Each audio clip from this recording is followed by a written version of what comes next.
आकाशवाणी गोरखपुर से प्रादेशिक समाचार।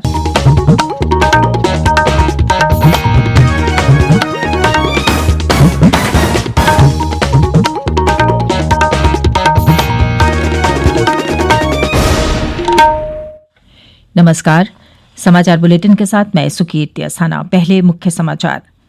प्रधानमंत्री नरेंद्र मोदी ने कहा, पश्चिमी विशेष मालवाहक गलियारे का नया खंड सामानों की आवाजाही के बुनियादी ढांचे और तेजी से विकास को बढ़ावा देगा। प्रदेश सरकार को विभिन्न स्रोतों से राजस्व में दिसंबर 2019 की तुलना में दिसंबर 2020 तक 2,500 करोड़ रुपए की हुई बढ़ोतरी। राज्य में आगामी 10 जनवरी से शहरी और ग्रामीण स्वास्थ्य केंद्रों पर शुरू किया जाएगा मुख्यमंत्री आरोग्य मेलों का आयोजन। और पिछले 36 घंटों के दौरान राज्य में कोरोना के 815 नए मामले सामने आए। सक्रिय मामलों की संख्या हुई 11,787।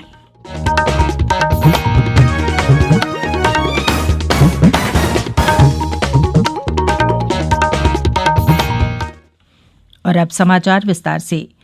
प्रधानमंत्री नरेंद्र मोदी ने कल पश्चिमी विशेष मालवाहक गलियारे का 306 किलोमीटर लंबा न्यू मदार न्यू रेवाड़ी खंड राष्ट्र को समर्पित किया। उन्होंने विश्व की पहली न्यू अटेली से न्यू किशनगढ़ के लिए 1.5 किलोमीटर लंबी डबल स्टैक कंटेनर ट्रेन को वीडियो कॉन्फ्रेंस के माध्यम से रवाना किया। प्रधानमंत्री ने कहा कि इस विशेष मालवाहक गलियारे को देश के लिए परिवर्तनकारी परियोजना के रूप में देखा जा रहा है। डेडिकेटेड फ्रेट कॉरिडोर के इस प्रोजेक्ट को 21वीं सदी में भारत के लिए गेम चेंजर के रूप में देखा जा रहा है।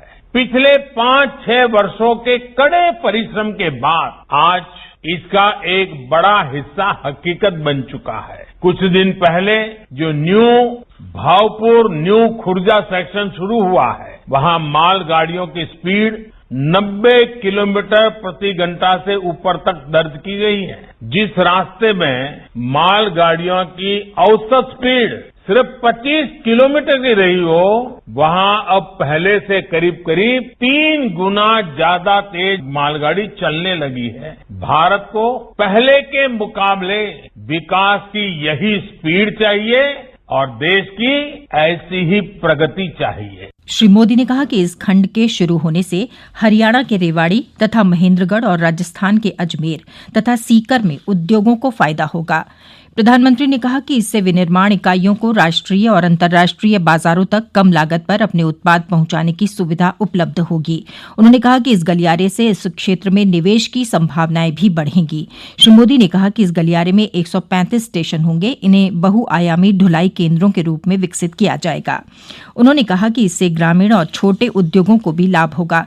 श्री मोदी ने कहा कि यह गलियारा अर्थव्यवस्था के विकास में सहायक होगा। प्रधानमंत्री ने इस अवसर पर कोरोना वैक्सीन का जिक्र करते हुए कहा कि भारत ने हाल ही में स्वदेश में निर्मित 2 कोविड वैक्सीनों को मंजूरी दी है। इससे देश के आत्मनिर्भर बनने की दिशा में तेजी से आगे बढ़ने का पता चलता है। कुछ ही दिन पहले भारत ने कोरोना की 2 मेड इन इंडिया वैक्सीन भी स्वीकृत की है। भारत की अपनी वैक्सीन ने देशवासियों में नया आत्मविश्वास पैदा किया। 2021 की शुरुआत के माहौल में आरंभ से ही भारत की ये तेजी, आत्मनिर्भरता के लिए गति, ये सारी बातें देख करके सुन करके कौन हिंदुस्तानी होगा जिसका माथा गर्व से ऊंचा न हो। आज हर भारतीय का आह्वान है, न हम रुकेंगे न हम थकेंगे, हम सब मिलकर और तेजी से आगे बढ़ेंगे। पश्चिमी विशेष मालवाहक गलियारे पर मालगाड़ियों की आवाजाही शुरू हो जाने से राजस्थान और हरियाणा में मौजूद विभिन्न औद्योगिक इकाइयों को फायदा होगा। केंद्रीय स्वास्थ्य और परिवार कल्याण मंत्री डॉक्टर हर्षवर्धन ने कहा है कि देश में विकसित कोविशील्ड और कोवैक्सीन जल्दी ही उपलब्ध होने के चरण में पहुंच चुकी है। उन्होंने कहा कि सरकार पूरे देश में इसकी तेजी से आपूर्ति करने के प्रयास कर रही है। डॉक्टर हर्षवर्धन ने कहा कि भारत के औषधि महानियंत्रक ने इसे आपात इस्तेमाल करने की मंजूरी दे दी है। दो वैक्सीन ऐसी है जिनके बारे में हम लोग जानते हैं, जिनके बारे में सारे देश ने जो घोषणा है उसको सुना है कि दो हमारी वैक्सीन जो है उनको इमरजेंसी यूज ऑथराइजेशन मिल गया है और उन वैक्सीन को देश की, समाज के लोगों की कोविड से सुरक्षा के लिए उन वैक्सीन का इस्तेमाल करने की स्टेज के अंदर हम सब लोग आज आकर खड़े हो गए हैं और कुछ ही समय के बाद हम लोग यह सारी प्रक्रिया को शुरू करेंगे। कोरोना संक्रमण की दर कम होने से प्रदेश में औद्योगिक गतिविधियां फिर से शुरू हो गई हैं और सरकार के राजस्व में लगातार बढ़ोतरी जारी है। प्रदेश सरकार द्वारा युवाओं को रोजगार उपलब्ध कराने की मुहिम के चलते बड़ी संख्या में रोजगार उपलब्ध हो रहे हैं। प्रदेश के अपर मुख्य सचिव सूचना नवनीत सहगल ने बताया कि दिसंबर 2019 से दिसंबर 2020 के दौरान राज्य सरकार को विभिन्न स्रोतों से राजस्व में 2,500 करोड़ रुपए की बढ़ोतरी हुई है। लखनऊ में कल उन्होंने पत्रकारों को बताया कि प्रदेश सरकार मिशन रोजगार के माध्यम से युवाओं को रोजगार के अवसर उपलब्ध करा रही है। स्वरोजगार और कौशल प्रशिक्षण के माध्यम से युवाओं को बड़ी संख्या में रोजगार मिल रहे हैं। आयोगों, विभागों और निगमों तथा उन परिषदों को उनके यहां लंबित रिक्तियों को शीघ्र भरने के लिए कहा गया है।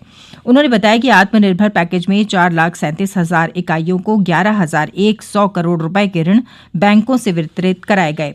उन्होंने बताया कि गत वर्ष एमएसएमई इकाइयों को बैंकों द्वारा 32,000 करोड़ रुपए का ऋण उपलब्ध कराया गया, जिसमें लगभग 27 लाख लोगों को रोजगार के अवसर मिले। ये समाचार आप आकाशवाणी गोरखपुर से सुन रहे हैं।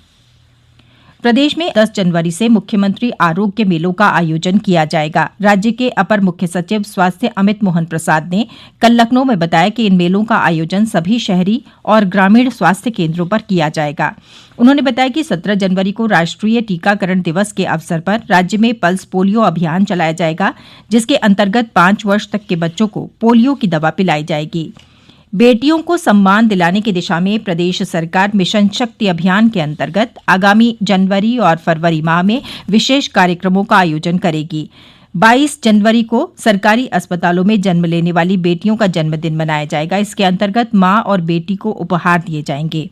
जनपदों में 1 जनवरी से 20 जनवरी तक जन्म लेने वाली बेटियों की संख्या के बराबर वृक्षारोपण किया जाएगा।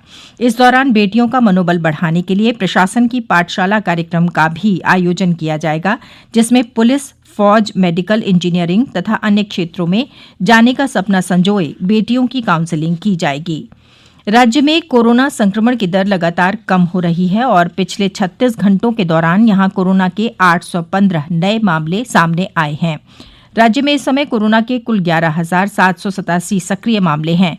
प्रदेश के अपर मुख्य सचिव स्वास्थ्य अमित मोहन प्रसाद ने कल लखनऊ में बताया कि कोरोना के संबंध में सर्विलांस व्यवस्था के अंतर्गत 1,81,402 क्षेत्रों में सर्विलांस टीमों ने दौरा किया और कुल 15 करोड़ से अधिक लोगों तक पहुंच बनाई। उन्होंने बताया कि ई संजीवनी ऐप लोगों के इलाज में काफी मददगार साबित हो रहा है और अब तक इसके माध्यम से 3,60,106 लोगों ने घर बैठे चिकित्सीय लाभ हासिल किया है।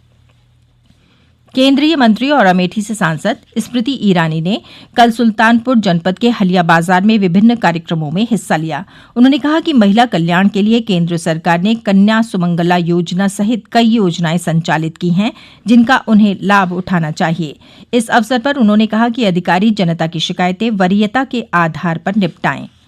सेना में मध्य कमान के लखनऊ स्थित मुख्यालय में आगामी 18 जनवरी से 30 जनवरी के बीच आयोजित होने वाली महिला सैन्य पुलिस सैनिक सामान्य ड्यूटी के लिए भर्ती के अभ्यर्थियों को 48 घंटे पहले का कोरोना मुक्त प्रमाण पत्र साथ लाना होगा। भर्ती मुख्यालय ZRO मेजर जनरल NS राजपुरोहित ने कल लखनऊ में पत्रकारों को बताया कि सेना में सैनिक श्रेणी में महिला सैन्य पुलिस के दूसरे बैच की भर्ती प्रक्रिया शुरू की जा रही है। उन्होंने बताया कि महिला सैन्य पुलिस के 100 पदों के लिए उत्तर प्रदेश और उत्तराखंड से प्राप्त आवेदनों में से 5,898 महिला उम्मीदवारों को छांटकर उन्हें ऑनलाइन प्रवेश पत्र भेज दिए गए हैं। सभी उम्मीदवारों को कोरोना मुक्त प्रमाण पत्र के साथ सोशल डिस्टेंसिंग और कोविड-19 के प्रोटोकॉल का पालन अनिवार्य होगा। अंत में मुख्य समाचार एक बार फिर। प्रधानमंत्री नरेंद्र मोदी ने कहा, पश्चिमी विशेष मालवाहक गलियारे का नया खंड सामानों की आवाजाही के बुनियादी ढांचे और तेजी से विकास को बढ़ावा देगा। प्रदेश सरकार को विभिन्न स्रोतों से राजस्व में दिसंबर 2019 की तुलना में दिसंबर 2020 तक 2,500 करोड़ रुपए की हुई बढ़ोतरी। राज्य में आगामी 10 जनवरी से शहरी और ग्रामीण स्वास्थ्य केंद्रों पर शुरू किया जाएगा मुख्यमंत्री आरोग्य मेलों का आयोजन। और पिछले 36 घंटों के दौरान राज्य में कोरोना के 815 नए मामले सामने आए। सक्रिय मामलों की संख्या हुई 11,787। इसके साथ ही यह समाचार बुलेटिन समाप्त हुआ। नमस्कार।